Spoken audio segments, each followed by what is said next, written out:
Paunang sinabi ni Jesus ang pagkakanulo sa kanya. Pagkasabi nito, nagugulumihan ang sinabi ni Jesus, tandaan ninyo, ako'y ipagkakanulo ng isa sa inyo. Nagkatinginan ng mga alagad. Hindi nila alam kung sino ang kanyang tinutukoy. Ang alagad na minamahal ni Jesus ay nakahilig, nakalapit niya, o nakahilig, nakalapit niya. Kinalabit siya ni Simon Pedro at sinabi, itanong mo nga kung sino ang tinutukoy niya. Kaya humilig siya sa dibdib ni Jesus at itinanong, Panginoon, sino po ba ang tinutukoy ninyo? Sumagot si Jesus, ang ipagsawsaw ko ng tinapay, siya na nga. At nang maisawsaw ang tinapay, ibinigay niya ito kay Judas, na anak ni Simon Iscariote. Nang matanggap na ni Judas ang tinapay, si Satanas ay pumasok sa kanya. Sinabi ni Jesus, gawin mo na ang gagawin mo. Ngunit isa man sa mga kasalo niya ay walang nakaalam kung bakit niya sinabi ito. Sapagkat si Judas ang nag-iingat ng kanilang salapi, inakala nila na pinabibili siya ni Jesus ng kakailanganin sa pista o kaya'y pinapapaglimos sa mga dukha. Na makakain na ni Judas ang tinapay, siya'y umalis. Gabi na noon, Kuya Dio. Anong masasabi po ninyo? Mga kapatnubay, paunang sinabi ni Jesus ang pagkakanulo ay po kay Jesus habang sila'y nagkakatipon. Ang ipagsawsaw niya ng tinapay ang magkakanulo sa kanya. Dahil mababaw po ang pananampalataya ni Judas sa ating Panginoon. Kaya siya ang ginamit ni Satanas upang danasin ng ating Panginoon ang pagpapahirap sa kanya. Yung babaw yung babaw ng pananalig at pananampalataya ni Judas. Kaya siyang kinasangkapan. Kaya dapat pala tayo huwag mababaw ang ating pananalig. Dapat malalim. Dapat malalim ang pananalig natin. Yun ang dapat talaga matatag ka at ikaw yung pananampalataya mo talagang tiim sa iyong kalooban sa Panginoon upang huwag kang madaya ng diablo. Yun ang kasi ang diablo kasi pumapasok dun sa mahihina ang yung pananampalataya.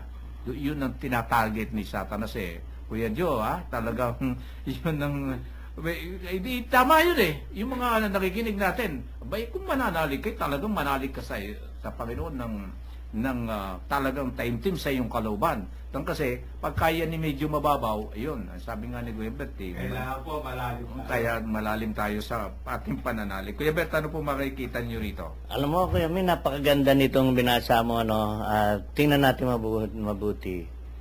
Pagkasabi nito, nagugulumihan ang sinabi ni Jesus.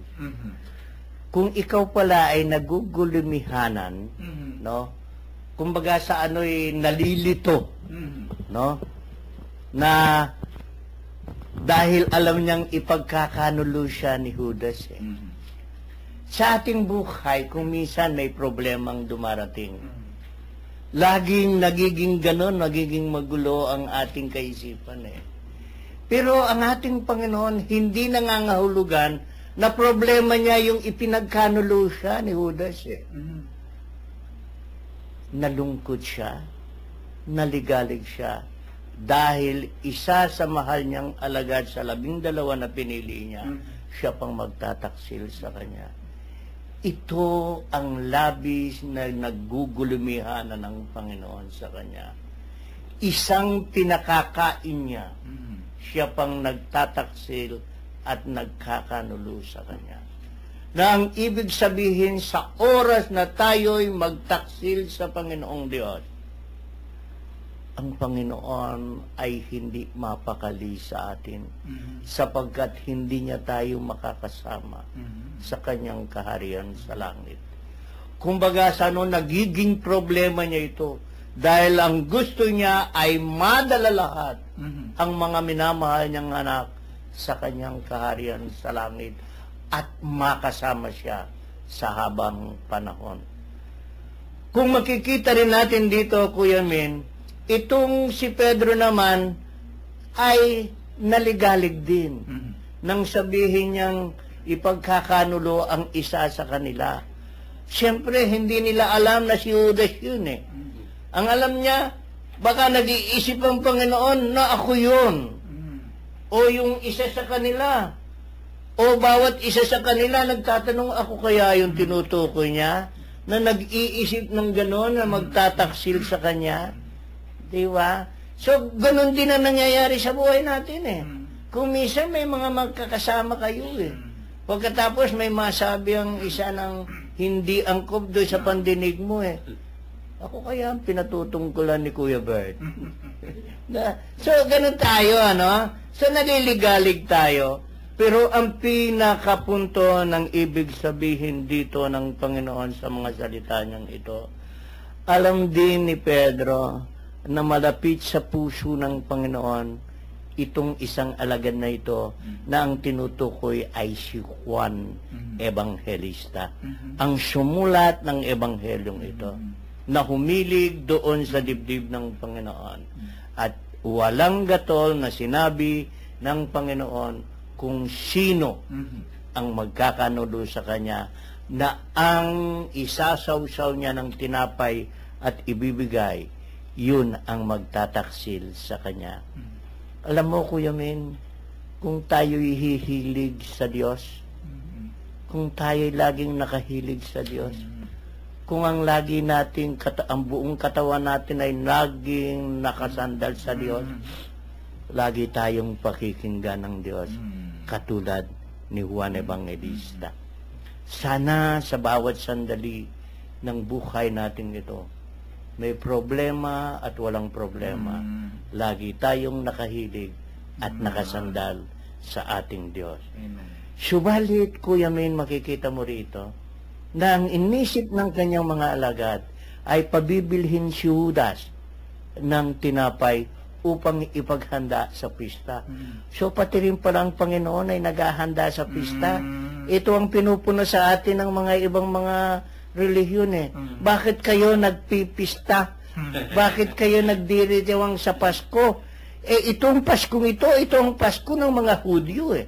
Na ipinagdiriwang nila nung naalis sila sa pagkaalipin ng Ehipto sa kanila at nailigtas sila sa kamatayan na usok na pupunta sa mga anak nila, no?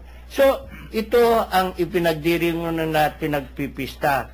Pero, noon din pa lang ang mga araw na yon at nung kapanahon din ng Panginoon, nagbibigay din pala sila sa mahihirap.